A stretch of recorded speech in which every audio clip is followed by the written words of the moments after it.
हरे कृष्णा, राधे राधे। हम श्री कृष्ण चरितमृत श्रवण कर रहे हैं।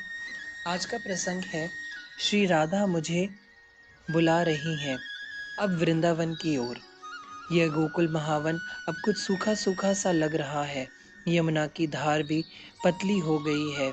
दाऊ ने कन्हैया की ओर देखा, पूछा, क्या बात है कन्हैया? कोई बात नहीं है दादा। कन्हैया बस मुस्कुराए।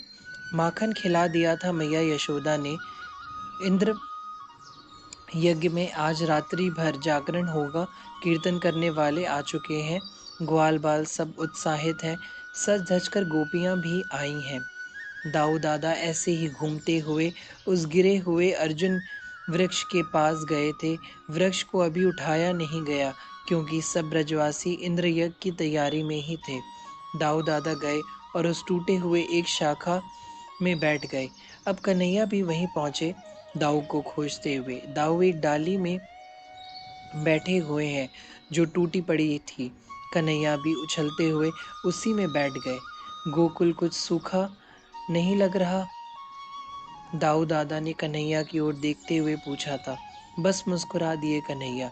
क्या पृथ्वी को फिर दंडित करना पड़ेगा? दाऊ दादा रोष प्रकट कर रहे थे। कन्हैया, तुम आए हो इस धरा धाम में, फिर इस धरा की कितनी हिम्मत की शेष स्वरूप। दाऊ की आंखें लाल हो गई थीं। दाऊ दादा, गोकुल छोड़कर अब हम सब वृंदावन चलते हैं, कन्हैया ने सहजता में कहा। क्या? दाऊ दादा चौंके, फिर बोले, अच्छा तो ये तुम्हारी लीला है, पर क्या गोकुल में तुम्हें अच्छा नहीं लग रहा? दाऊ ने इतना तो पूछ ही लिया। इंद्रयज्ञ कर रहे हैं मेरे ये ब्रजवासी, पर दादा मेरे होकर एक देवता की पूजा क्यों? फिर तुम क्या चाहते हो? दाऊ दादा ने पूछा। मेरे ही स्वरूप गिरिराज गोवर्धन की पूजा। मैं यह चाहता हूँ कि देवराज की पूजा छोड़कर गिरिराज गोवर्धन की पूजा की जाए, पर यहाँ दादा गोवर्धन नहीं है, ना वह कुंजे हैं। मुझे वेणु नाद करना है, पर वह सब यहाँ नहीं होगा। कन्हैया बोलते गए, दादा मुख्य बात तो मैं कहना भूल ही गया। मेरी श्री राधा मुझे बुला रही हैं। वृंदावन हमारा स्थान नहीं है, हमारा स्थान तो यह गोकुल है। वृंदावन तो मेरी प्राणेश्वरी श्री राधा रानी का है, और वह वृंदावन जब मेरे बाबा उनके बाबा से प्रार्थना करेंगे और वह कृपा करे करके दे वृंदावन वास, तो ही हो सकता है। वह पूरा क्षेत्र बरसाना के अंतर्गत आता है और बरसाना के राजा हैं श्री वृषभान जी। कन्हैया वृंदावन की चर्चा करते हुए अति प्रफुल्लित थे। बहुत सुंदर वन है वृंदावन दाऊ दादा, वहाँ बहुत आनंद आएगा। वहाँ कुंज है, वहाँ निकुंज है, मोरों की भरमार है, पक्षियों का कलरव निरंतर होता रहता है। यमुना भरी हुई है वहाँ दादा। अद्भुत है वृंदावन।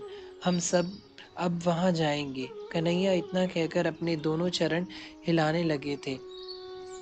जाएंगे, फिर वहाँ जाएंगे या वहीं रहेंगे दादा? दाऊ ने पूछा। रहेंगे, कन्हैया मुस्कुराए। हम अकेले जाएंगे या? दाऊ दादा का यह दूसरा प्रश्न था। नहीं दादा, हम सब जाएंगे, पूरा गोकुल जाएगा हमारे साथ। दाऊ दादा हंसे। तुम्हें लगता है लाला कि यह सब गोकुलवासी तुम्हारे साथ वृंदावन चल देंगे? अपना सब कुछ छोड़कर, घर बार सब कुछ छोड़कर चल देंगे? दाऊ ने पूछा। यह ब्रजवासी प्रेम करते हैं मुझसे दादा। इनके जैसा प्रेम मैंने किसी अवतार में और किसी के पास नहीं देखा। तुम घर बार छोड़ने की कह रहे हो दादा?